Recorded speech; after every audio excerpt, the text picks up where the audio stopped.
ఇంకా ఎన్ని కుట్రలు చేసినా, ఎన్ని కేసులు పెట్టినా, ఎన్ని కథలు పడ్డా ముఖ్యమంత్రి గారికి నేను ఒకటే గుర్తిస్తా ఉన్నా, నీ 420 హామీలు, నీ 6 గ్యారంటీల నుంచి ప్రజల దృష్టి నువ్వు మరల్చాలని ప్రయత్నం చేసినా మళ్ళా నీయం ప్రజల తరపున అడుగుతూనే ఉంటాం.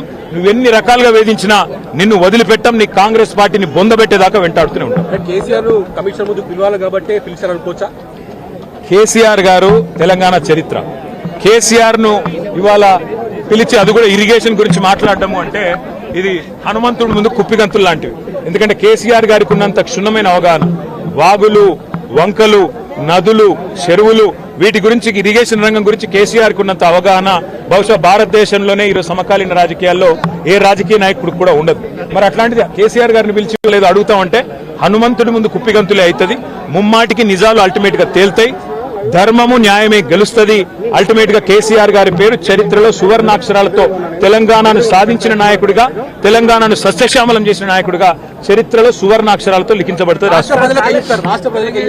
ఈ చిల్లర రాజకీయాలు పట్టించుకోకండి. 6 గ్యారంటీలు, 420 హామీల మీదనే మనం అందరం దృష్టి పెడదాం.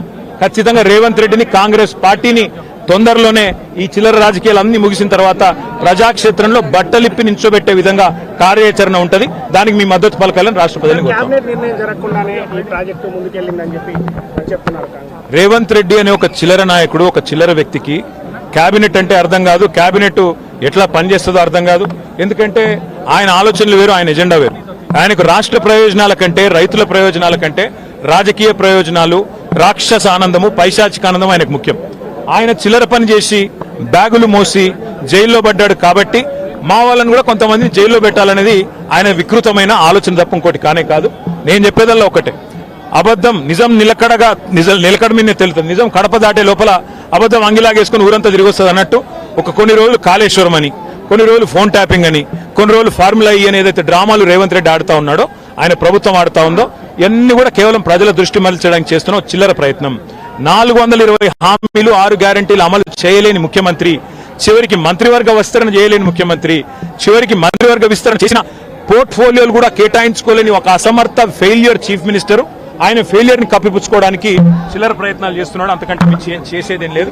కేసీఆర్ గారితో ఇరిగేషన్ గురించి మాట్లాడడం అంటే హనుమంతుడి ముందు కుప్పిగంతులాగా ఉంటుంది. ఎందుకంటే కేసీఆర్ గారికి సమకాలీన రాజకీయాల్లో భారతదేశంలో ఆయనకున్నంత క్షుణ్ణమైన అవగాహన, నదులు, వాగులు, వంకలు, చెరువులు ఏం చేయొచ్చు అనేది, ఏం చేసి చూపెట్టిందో కూడా కేసీఆర్ నాయకత్వం తెలంగాణ ప్రజల ముందే ఉంది.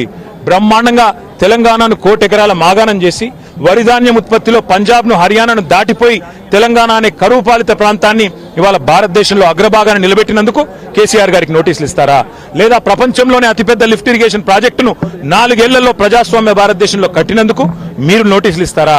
దేనికి ఇస్తారు కేసీఆర్ కు నోటీసులు?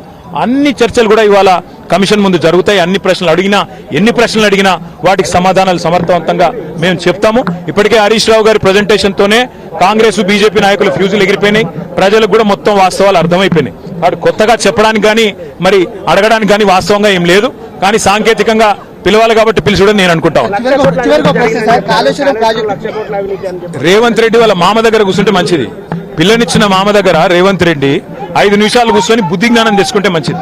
సూదిని పద్మారెడ్డి గారు, గీత గారి తండ్రి, వారు చెప్పినారు 94,000 కోట్ల ఖర్చైన ప్రాజెక్టులో 1,00,000 కోట్ల అవినీతి అనేది ఒక తెలివి తక్కువడే అంటాడన్నాడు. మరి ఆ తెలివి తక్కువ ఆయన అల్లుడు, మా కర్మగాలి. ఆ తెలివి తక్కువ ఇలా రాష్ట్రానికి ముఖ్యమంత్రి. కాబట్టి మేమనేది ఏంటంటే రేవంత్ రెడ్డి గారు ముందు పోయి వాళ్ళ మామగారి దగ్గర కూర్చొని కొన్ని పాఠాలు నేర్చుకుంటే మంచిది. కాళేశ్వరం ప్రాజెక్టు విచారణ పూర్తిగా అయిపోయిన తరుణంలో మళ్ళీ 2 ఏళ్లు పొడిగించి కేసీఆర్ ను ఇటు హరీష్ రావును పెంచినటువంటి సందర్భం కనిపించింది. దీన్ని ఎట్లా చూస్తుంది? ఖచ్చితంగా కక్ష సాధింపు, రాజకీయ వేధింపు తప్ప ఇందులో ఏమీ లేదు. నిజం నిలకడ మీద తేలుతుంది.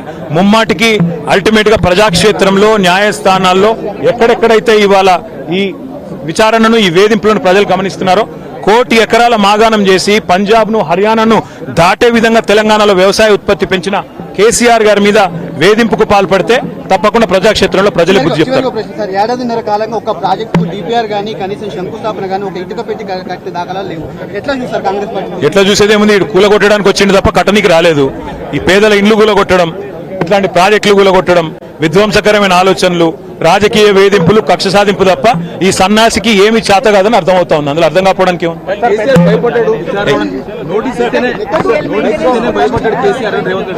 100 జన్మలెత్తినా 100 జన్మలెత్తినా రేవంత్ రెడ్డి అనే చిల్లరగానికి కేసీఆర్ గొప్పతనం అర్థం కాదు. రేవంత్ రెడ్డి గురువు, ఆయన జేజమ్మతోనే కొట్లాడినోడు కేసీఆర్, ఆ జేజమ్మని ఇక్కడి నుంచి తరిమేసినోడే కేసీఆర్. కాబట్టి రేవంత్ రెడ్డి అనే చిల్లరగాడు ఏం మాట్లాడినా, ఆయన చిల్లర ప్రభుత్వం ఏం చేసినా కేసీఆర్ ఎంటిక కూడా పీకలేరు.